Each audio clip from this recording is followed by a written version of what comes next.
Hi, welcome to Learning Monkey. I am Vikram. In this class, we'll try to understand variables in C programming. So in C, how the variables will be and what is the definition of variables. So all those concepts we'll try to understand. Before understanding the definition of a variable, we'll try to understand how we are going to deal this course. So what does that mean is, in what way we are going to learn this course. So we are going to learn this course with respect to the memory of the computer. So what it means is, whenever a line of code is getting executed, after the execution of a line of code in a program, so we are going to see lots of programs. With those programs, we will try to understand the concepts of C programming language. Okay, so whenever a line of code is getting executed, or after the execution of a line of code, what happens, what is the impact that line of code is going to create on the memory. So in that way we are going to understand this entire course. So further to understand in that way, if you want we want to learn the course in that way. So for that understanding, let's try to have the visualization of a memory. So what is a memory? It is a storage space. To store some values, the memory is used. So with respect to the programming, the memory is used to store some values. Let's try to have the visualization of the memory, and after that we will try to understand what is a variable and all those concepts. So this is the kind of visualization that we are going to have in our entire course at this point of time. This is the kind of visualization. As on we are moving from one concept to another concepts, this visualization may change a bit. So right now this is the memory, and this memory is divided. This memory is capable of storing the values, and this memory is divided into blocks, and each block is uniquely addressed. So every location, every block of the memory is uniquely addressed. It is what we call it as memory address. So to uniquely identify, to uniquely access a value, the memory is provided with an address. Okay, and each block is capable of storing some value. It may be an integer, it may be a floating point value, it may be a character. So each memory location, so each block of memory is capable of storing some value, and each memory location is provided with an unique address. So this is the kind of visualization that we are going to have for memory. So because in the next coming videos we are going to continuously talk about memory, so and the visualization is done through the memory. Now coming back to our class, so in this class we'll try to understand about variable. So what is meant by a variable? A variable is the name of the memory location. So it is the name of the memory location used to store a value. The value of a variable can be changed from time to time during the execution of the program. So this is the first part of the definition, and this is the second part of the definition. Now we will try to understand about the first part. Later we will try to understand the second part. Variable is the name of the memory location used to store a value. Now coming back to our program. So this program we have covered in our first video, Introduction to C Programming. So there we have said that this program, we are going to use this program in number of videos to understand the basic concepts of C programming. So now coming to the first one, there we have said that in the introduction we have said that the compiler, the program is provided to the compiler, and the compiler is going to search for the main function. From there the execution starts, and the execution is done line by line, line after line. Sequentially the execution will happen. So these points we have already discussed.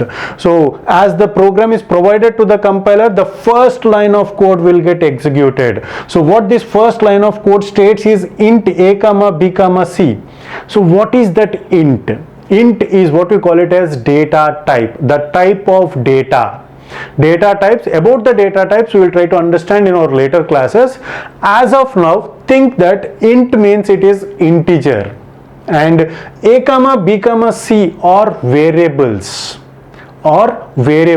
So we have declared 3 variables, and the names of those variables are a, b, c. So what is meant by variable? Variable is the name of the memory location. is the name of the memory location. So variable A, so after the execution of this line of code, whenever the program is given to the compiler, after executing this first line of code, what happens on the memory? What happens on the memory is each variable is allocated to a memory location which is used to store a value. It is the name of the memory location.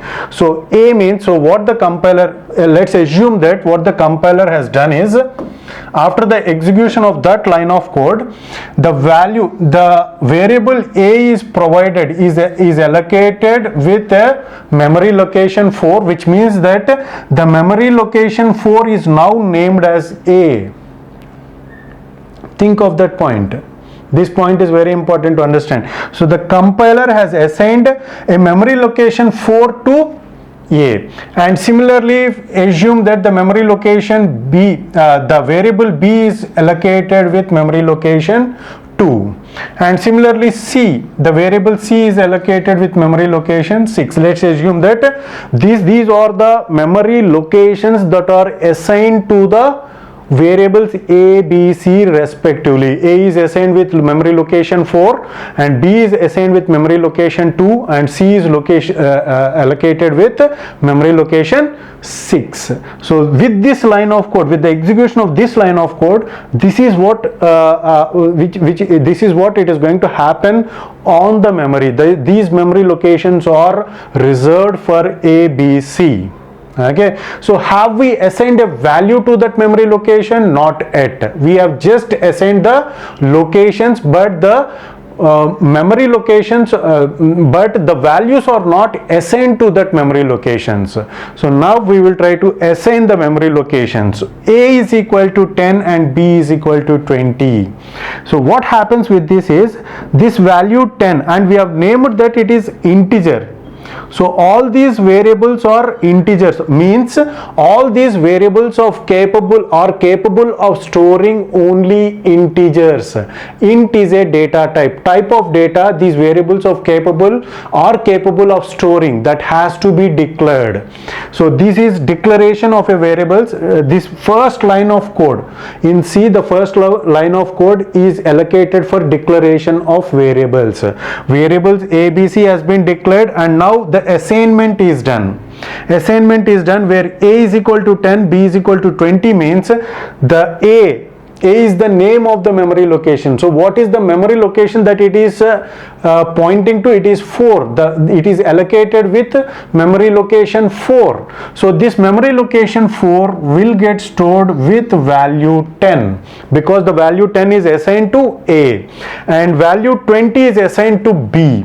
Value B is assigned with memory location 2, so 20 is assigned to B. So C, we haven't assigned anything, so it will remain like that.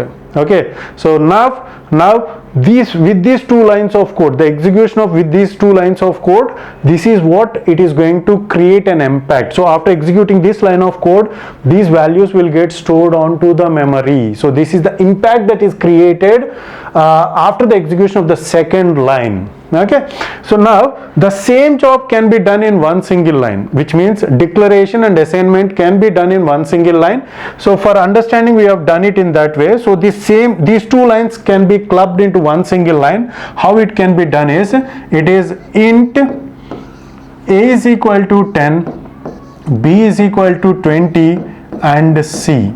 So in this single line, what happens is A is allocated with a memory location and it is assigned with 10. B is allocated with a memory location and it is assigned with 20. C is allocated with memory location. So instead of these two lines, in one single line we can declare a variable and we can also initialize the variable. So if the declaration, in the declaration part, if the variables are assigned, it is what we call it as initialization, and this is what we call it as assignment.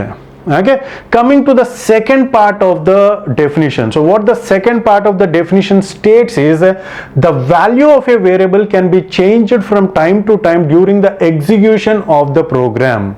So variable, the name itself states that it is varying from time to time. So the value of the variable the value of the variable can be changed from time to time during the execution of the program. To understand this, we will take another program, another simple program, and we'll try to visualize the things. So this is our second program. To understand the second part of the definition, so the value of the variable can be changed during from time to time during the execution of the program. So what it states is, initially what happens with this line of code, so always visualize with respect to the memory. So after the execution of this line of code, what happens is, assume that A is provided with 4, B is provided with 2, and C is provided with 5. Let's assume. Compiler can do the things randomly, so the same thing will not happen if we execute the program again. Okay, so now A is assigned with 10. Okay, A is assigned with 10, B is assigned with 20, B is assigned with 20. So with this line of code, these assignments are happening. Those assignments has happened. In the next line of code, so whenever we execute this line of code, the values of the variables can be changed from time to time. Okay, so now A is assigned with 30, which means this value will be overwritten. So the value A is overwritten, the value stored in A will be overwritten with 30. This will be deleted and the 30 will get overwritten to that memory location. A means it is memory location. So now B is equal to 40. Now this value 20 will be overwritten with 40. So what you have to understand is, during the process of executing a program, the values in the variables can be changed. So with this understanding, we can easily write the programs. Okay, so this is all about the definition of a variable. Hope you got the clarity on this concept. Thanks for watching. If you haven't subscribed to our channel, please subscribe to our channel and press bell icon for the latest updates. And if you have any doubts regarding this concept, please post your doubt in the comment section below. And if you feel that this video is helpful to you, please give us a like symbol and please share this video with your friends so that they will also get benefited. Thanks for watching.